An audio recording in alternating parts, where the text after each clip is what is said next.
The Detective Deer, written by Catherine Veitch, illustrated by Lucy Barnard. It was springtime, and many animals and plants were waking up after their long winter sleep. The wood was bursting with flowers and new shoots, and animals were busy building homes.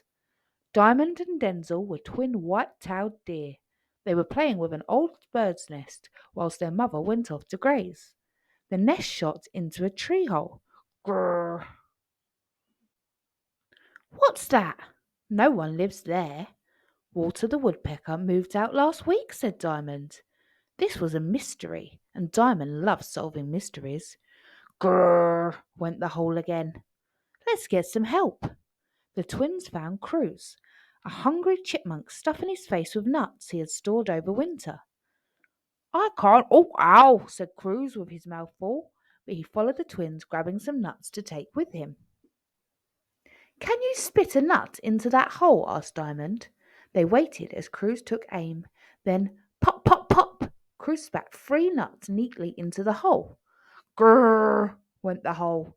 I told you to spit just 1 nut, said Diamond.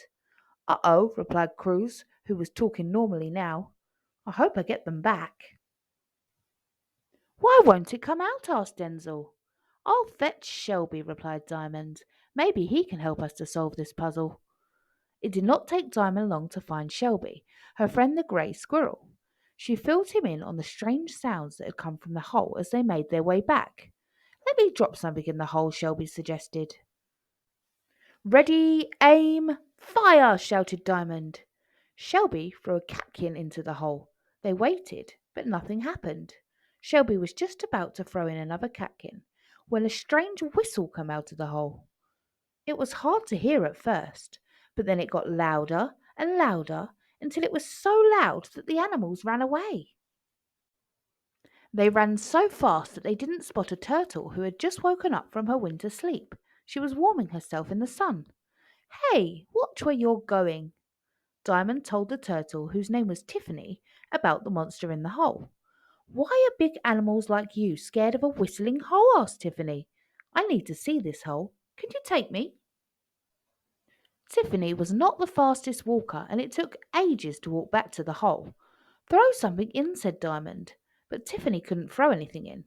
I can't reach the hole from here, and I can't climb the tree, she said. But as Diamond looked down at Tiffany, she spotted a clue. Look, Diamond pointed at Tiffany.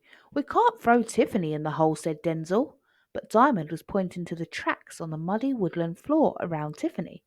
If we match our feet to the tracks left over will belong to the mystery monster in the hole. It was a genius idea, and the animals had fun finding their tracks.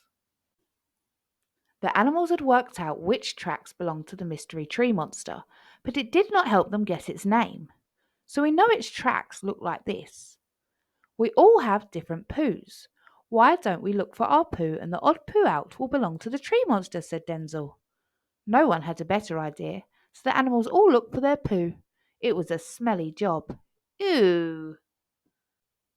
The animals worked out which poo belonged to the tree monster, but that did not help them guess its name either. They were about to give up when Mother Deer returned with some tasty shoots for her fawns. Whilst tucking into them, the twins told their mother about their adventurous morning. She listened carefully and gave them an idea. Perhaps the tree monster is nocturnal. That night the animals stayed up to watch the hole. After dark something moved inside. A catkin flew out, followed by some nuts, and lastly a bird's nest. Then a face appeared. It looked like it was wearing a mask. This was not a monster at all, but a sleepy raccoon who had moved in. The mystery was solved. All of the animals welcomed their new neighbour, although Tiffany stayed hidden because raccoons sometimes eat turtles. Hello, pleased to meet you. The end.